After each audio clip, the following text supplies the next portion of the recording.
Assalamualaikum warahmatullahi wabarakatuh.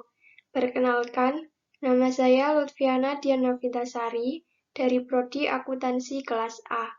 Di sini, saya akan menjelaskan tentang tanggung jawab sosial dan etika manajerial. Pengertian tanggung jawab dan etika manajerial.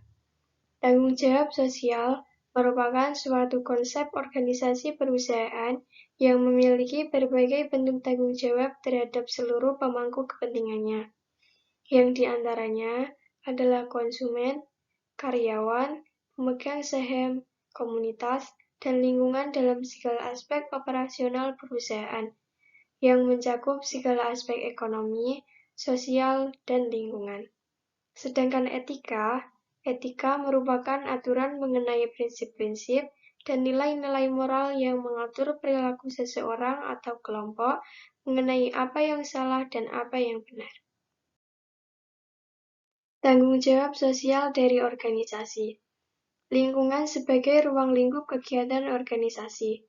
Sebagai bagian dari lingkungan masyarakat, maka organisasi bisnis juga perlu memiliki tanggung jawab bahwa kegiatan yang dilakukannya membawa ke arah perbaikan lingkungan masyarakat pada umumnya, dan bukan sebaliknya. Intinya, setiap organisasi ataupun perusahaan pada akhirnya perlu menyadari bahwa apapun yang dilakukannya merupakan reaksi atas tuntutan dari lingkungan ataupun sebaliknya.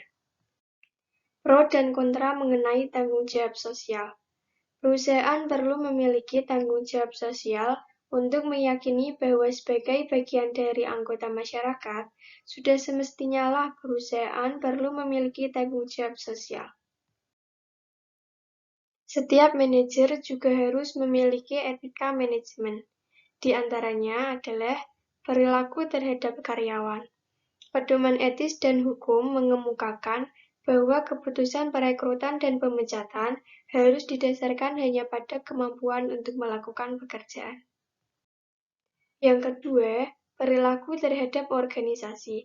Masalah yang sering terjadi terutama menyangkut tentang kejujuran, konflik kepentingan, dan kerahasiaan. Dan yang ketiga, perilaku terhadap agen ekonomi lainnya. Seorang manajer juga harus menjalankan etika yang baik ketika berhubungan dengan agen-agen ekonomi lain seperti pelanggan, pesaing, pemegang saham, pemasok, distributor, dan serikat buruh.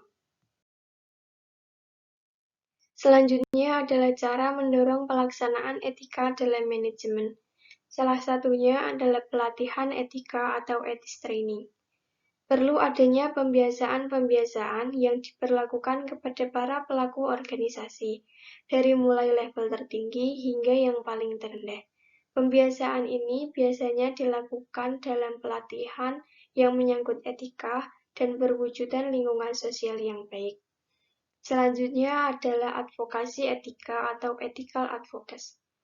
Advokasi etika adalah upaya perusahaan untuk menjalankan etika dalam kegiatan-kegiatannya dengan cara menempatkan orang atau tim khusus dalam tim manajemen perusahaan yang bertugas untuk mengontrol dan mengawasi segala kegiatan perusahaan agar tetap memenuhi standar-standar etika.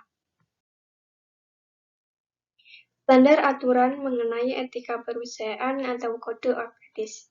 Pertama, perusahaan perlu menyatakan secara spesifik kepada publik mengenai kode of ethics yang mereka jalankan. Yang kedua, agar kode of ethics ini bisa berjalan secara efektif, perlu adanya dukungan dari tim manajemen puncak melalui sistem pengawasan tertentu, seperti reward and punishment system dan lain sebagainya. Dan yang terakhir, adanya keterlibatan publik dalam etika manajemen perusahaan. Upaya ini akan mendorong perusahaan agar benar-benar memerhatikan kepentingan publik dan mencoba mengingatkan perusahaan bahwa jika kegiatan tidak etis dilakukan perusahaan, maka perusahaan akan menghadapi konsekuensi logis berupa penilaian buruk dari masyarakat. Sekian yang dapat saya sampaikan tentang tanggung jawab dan juga etika manajerial. Jika ada salah-salah kata dan juga kekurangan, saya mohon maaf. Wassalamualaikum warahmatullahi wabarakatuh.